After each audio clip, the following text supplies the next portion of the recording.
bienvenue dans cette vidéo, où nous allons vous montrer le moyen le moins cher d'envoyer des rangs sud-africains avec des euros sur n'importe quel compte bancaire. Si vous avez déjà essayé d'envoyer une devise autre que l'euro par l'intermédiaire de votre banque, vous avez vu les commissions élevées qu'elle prélève et le peu d'argent qui parvient à l'autre compte. C'est pourquoi, dans cette vidéo, nous allons voir comment vous pouvez le faire, en payant le moins possible de commissions et en sachant à tout moment le montant réel qui va parvenir à l'autre personne. Vous pouvez utiliser cette méthode et elle est très utile pour envoyer de l'argent sur votre compte bancaire dans un autre pays, à d'autres personnes, ou pour effectuer les paiements dont vous avez besoin dans une autre devise pour des services ou des biens. C'est également idéal pour envoyer de l'argent à vos proches. Pour cela, nous utiliserons Wise, anciennement connu sous le nom de TransferWise. Une plateforme en ligne qui nous permet d'envoyer de l'argent dans différentes devises en appliquant toujours la commission la plus basse du marché. En plus d'avoir une utilisation très facile et intuitive que nous allons voir maintenant, et d'être une plateforme utilisée par des millions d'utilisateurs chaque mois. Voyons donc comment cela fonctionne et comment vous pouvez l'utiliser pour envoyer de l'argent de la manière la plus économique possible. La première chose que nous devons faire est de nous connecter à notre compte. Si vous n'avez pas de compte, vous pourrez en créer un dans le lien que vous trouverez dans la description, pour suivre les étapes. De plus, vous pourrez le créer en moins de 5 minutes. Une fois que vous vous serez connecté et que vous aurez configuré votre profil, vous verrez le panneau principal, avec toute votre activité si vous avez déjà effectué un transfert. Il existe d'autres fonctions et aspects très intéressants de Wise que nous verrons plus tard. Mais pour l'instant, nous allons nous concentrer sur la manière d'envoyer votre argent dans la devise de votre choix. Pour ce faire, cliquez sur Envoyer de l'argent. Ici, nous indiquerons les deux devises, celle avec laquelle nous allons payer, dans ce cas les euros, et celle que nous voulons envoyer, dans ce cas les rangs sud-africains. Ensuite, le montant que nous voulons envoyer.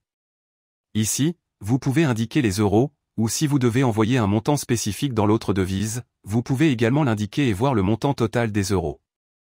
Nous continuons avec les commissions. Dans les frais, vous verrez 3 options, transfert rapide, transfert facile et transfert à faible coût. Ma recommandation est d'utiliser le transfert rapide s'il n'y a pas beaucoup de différence de prix. S'il y en a une, choisissez le transfert facile ou à faible coût.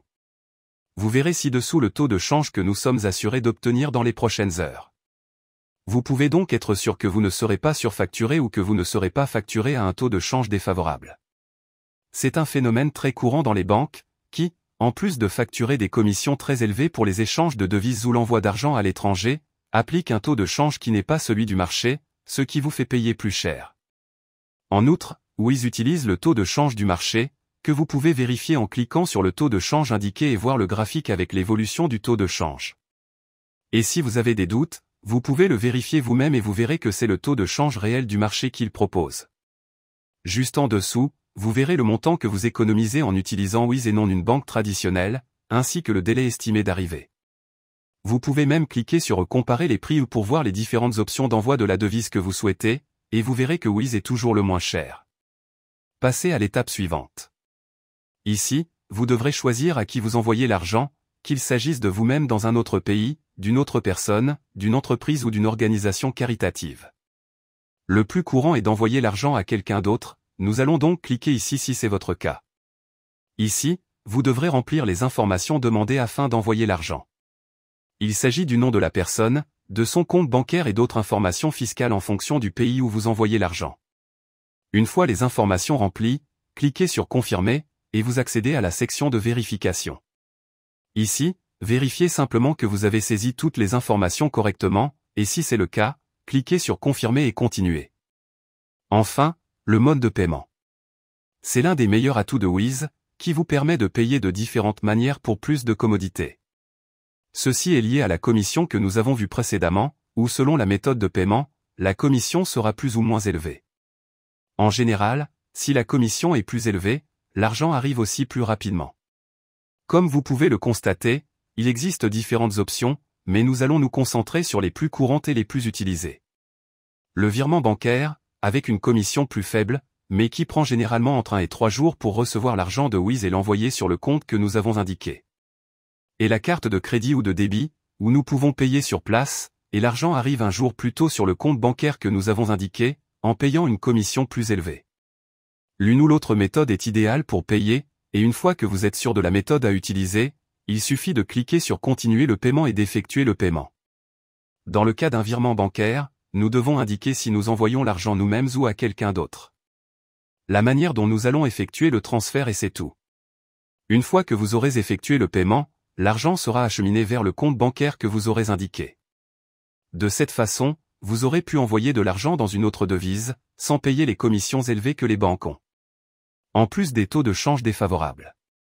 Dans le panneau principal, vous pourrez voir l'état de votre transfert et si l'argent a déjà été reçu par le compte bancaire indiqué. Vous pouvez également voir toutes les activités que vous avez effectuées, et vous pouvez utiliser les mêmes informations pour un autre transfert à l'avenir.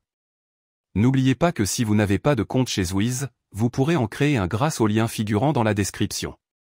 Avant de terminer, Wiz dispose d'autres fonctionnalités très utiles, qui peuvent s'avérer très utiles si vous envoyez régulièrement de l'argent dans une autre devise. La première est la carte de débit international pour seulement 7 €, que vous pouvez faire livrer à votre domicile. L'avantage de cette carte est que vous économisez sur les frais facturés sur une carte ordinaire si vous payez dans une autre devise, et vous pouvez économiser beaucoup d'argent grâce à elle. Si vous voyagez et que vous devez payer avec d'autres devises à partir de votre compte bancaire, nul doute que ces 7 € ne vous sembleront pas être une grosse somme d'argent avec le montant important que vous pouvez économiser en frais. Une carte très utile pour les voyages, Erasmus ou toute activité que vous devez faire et payer avec une autre devise que la vôtre. Dans les destinataires, vous pouvez ajouter votre compte bancaire au cas où vous auriez besoin d'effectuer des transferts en Wiz. Vous pouvez également ajouter d'autres comptes et informations pour ne pas avoir à les ajouter à chaque fois, et il vous suffit de cliquer sur le compte dont vous avez besoin. Si vous devez envoyer régulièrement de l'argent à différentes personnes, il est certainement très pratique d'ajouter leurs informations avant même d'envoyer de l'argent, afin de les conserver pour l'avenir. Dans les soldes, vous pouvez ouvrir un solde avec n'importe quelle devise dans le monde. Cela signifie que si quelqu'un veut vous payer dans une autre devise, il peut le faire sur votre compte Wiz. Peut-être vous demandez-vous à quoi cela me sert? Très simple, si on envoie de l'argent sur votre compte bancaire dans une autre devise, il est très probable que le taux de change sera défavorable, et votre propre banque vous facturera une commission pour recevoir de l'argent dans une autre devise à l'international. Ici, vous pouvez recevoir l'argent dans votre devise, puis l'envoyer sur votre compte ou l'utiliser avec votre carte pour éviter tous les frais bancaires élevés. Cliquez sur Ouvrir un solde, puis sur la devise que vous souhaitez utiliser. Vous aurez maintenant un solde dans cette devise. Si vous cliquez sur la devise, vous verrez votre compte bancaire où vous pouvez envoyer de l'argent dans cette devise pour l'avoir dans votre solde Wiz, puis l'utiliser ou le transférer sur votre compte bancaire. Vous verrez que certaines devises ont des frais, comme le dollar, si vous n'utilisez pas la CH, mais croyez-moi, ces frais sont bien inférieurs à ceux que votre banque peut vous facturer. Enfin, dans les pots, vous pouvez créer un compte d'épargne en mettant de côté l'argent que vous avez dans votre solde et en fixant des objectifs pour les montants que vous voulez atteindre. Une façon de plus de gérer votre argent au sein de Wiz. J'espère que cette vidéo vous a aidé à économiser le plus possible en envoyant de l'argent à l'étranger avec une autre devise. Dans la description, vous pourrez trouver le lien pour créer votre compte avec Wiz, si vous n'en avez pas encore.